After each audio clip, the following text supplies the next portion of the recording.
Welcome back to another episode of the Hormone Hub Podcast, where we talk all things perimenopause, menopause, and have the conversations no one else is having. Sit back, relax, and enjoy this episode. Hello, and welcome back to this episode of the Hormone Hub Podcast. I'm your host, Kylie Pinmore, and today on the podcast, we are talking hair loss. So not particularly sexy, but it is something that I do get asked a lot, and usually in the context of what supplement should I take? Should I take collagen? Should I take vitamin B? And my answer, as with everything, is let's find out the cause of the hair loss. So rather than just trying to whack a Band-Aid over the top, let's have a look at some of the things that can trigger that hair loss. So first of all, we want to check in to see, is it a hormonal problem? Is it stress? Is it nutrient deficiency? What's going on? Because hair loss can be due to low thyroid because we're not producing cells to stimulate those hair follicles.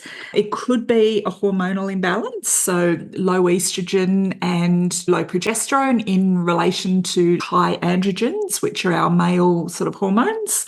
Like testosterone. It could be due to stress, 100%. And I see this all the time. And I'm sure a lot of people will know someone who've had like a patch of hair go grey or a patch of hair fall out as a result of stress. Hair loss can also be linked to an autoimmune condition. A fungal infection is another one. And also medications that we're on. So many medications that we take have a knock-on impact somewhere else in our body. Hair loss is definitely one and has been linked with antidepressants and anti-anxiety medications. It's been linked with blood pressure medication, cholesterol medication, and what we call PPIs or protein pump inhibitors that people take for stomach acid. Hair loss is also indicative or can be caused by low iron as well, and low iron storage specifically. So definitely we want to have a look at what we have or suspect the causes are. One of them, and I'll sort of talk about this one first, is quite often I hear all the time, women are losing hair, but they have some form of magnificent wiry, weird facial hair thing going on. So whether that's on their upper lip and they're growing a moustache, or it's just like random thick black hairs growing out, or on their chin, or somewhere on their face. Generally, it's always where we don't want it, right? So if you are finding yourself growing new coarse hairs on your chin or your upper lip and at the same time losing hair on your head, these two things are actually connected, and they can be the result of what we call menopausal relative androgen excess. So this is where we kind of get drops in estrogen and progesterone, which happen naturally.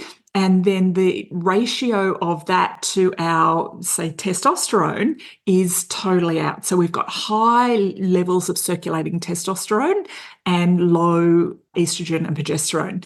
Now, this can be from taking testosterone as hormone replacement, which is recommended for a lot of women. But yeah, it's a fine line here.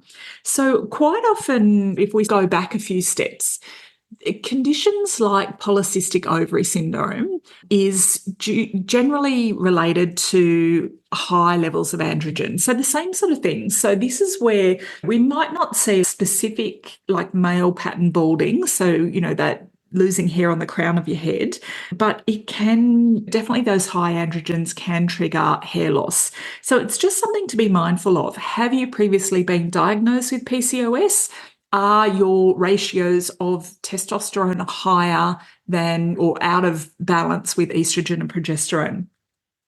So with this, we would also have a look at, and a sort of like a little warning trigger could be high insulin levels, because there's definitely a link with insulin sensitivity and polycystic ovaries. We want to sort of make sure and check the link there and reverse that insulin resistance and managing it, because this is a really important strategy for improving facial hair and also that female pattern hair loss.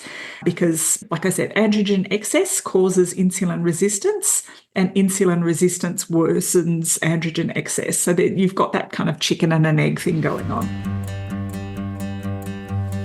This Hormone Hub episode is sponsored by our free Hormone Help Call.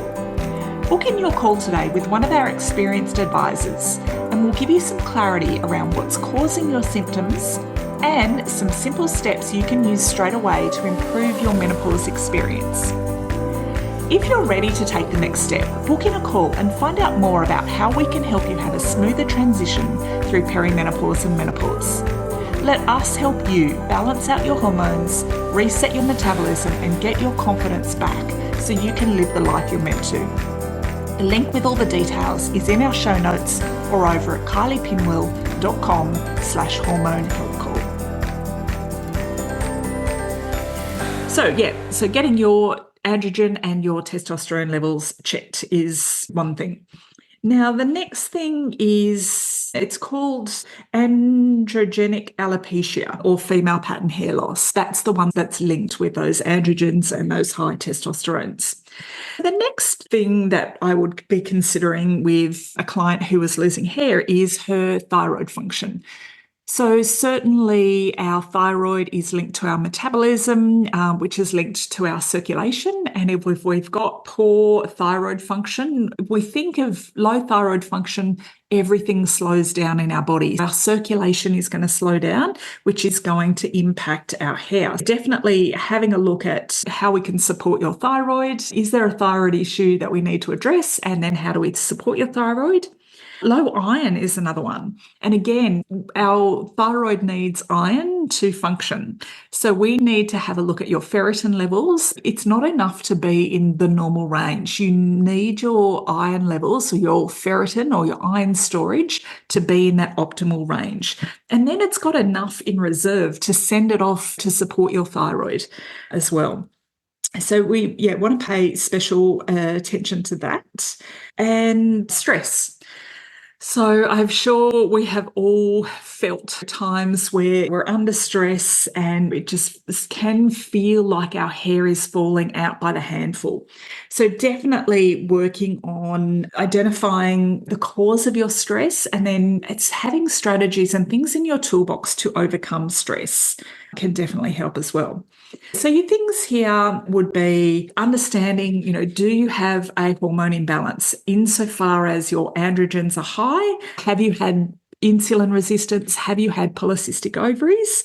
And what can help? If you are looking for a supplement, I would consider zinc, as that would probably be my first go-to because zinc is really beneficial in sheltering the body from the excess androgens, and it's also going to nourish those hair follicles as well.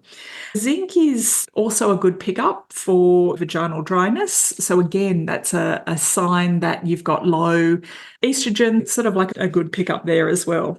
So definitely zinc is a good go-to if you are losing hair. Get your iron levels checked. You don't want to just jump into iron supplements because if you have hemochromatosis, which is a condition where your body can't get rid of excess iron, you don't want to be taking iron supplements on top. So you want to make sure that you have actual low ferritin before we jump in and supplement with iron. So have a look at zinc supplementing. We don't need to test before that. Definitely check your iron storage levels, your ferritin levels before you jump into iron. Have tools in your toolkit for managing stress. And I think the other thing with hair loss is patience. Okay, so hair loss and getting rid of facial hair, these can be really stubborn symptoms and improvements can take 6 months. So you do need to persevere with it and don't give up after 2 weeks and nothing's changed. So you definitely want to manage your insulin response and get any sort of insulin resistance under control because that's going to have a huge impact on lowering those androgens naturally. And if you're concerned, if you've got like patch, and it might be that your hairdresser or your partner notices a big bald patch, it can be worth talking to your doctor about it and certainly seeing a dermatologist. There is a lot that they can do as well, if not specifically for all over general hair loss, but if you've lost hair in a patch. Get a diagnosis. consider whether any of your medications could be causing hair loss. So like I said, antidepressants, anti-anxieties, blood pressure medication, cholesterol medication.